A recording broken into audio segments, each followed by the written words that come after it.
Mummy শব্দটা শুনলেই আমাদের চোখের সামনে মিশরের ছবি ভেসে ওঠে, কিন্তু ভারতেও রয়েছে এমন একটা মমি।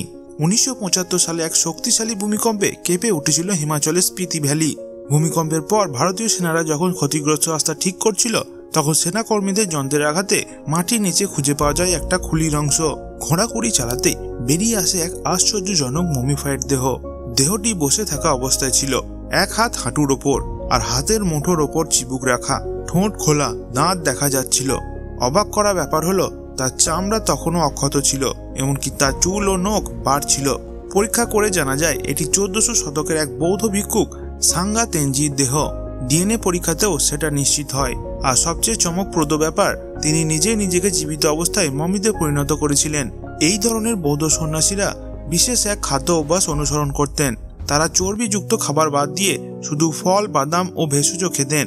এই খাদ্যাভ্যাসের ফলে শরীরে ফ্যাট কমে গিয়ে দেহে তরলের পদার্থ কমে যায়, অঙ্গগুলো সংকুচিত হয়ে যায়, ফলে পচন খুব ধীরে হয় বা হয়ই না বললে চলে। এইভাবেই ধীরে ধীরে ধ্যানের মাধ্যমে সাঙ্গা তেনজি নিজেকে এক জীবন্ত মমিতে রূপান্তরিত করেন। এই ভিডিওটি ভালো লাগলে লাইক, শেয়ার এবং সাবস্ক্রাইব করতে ভুলবেন না।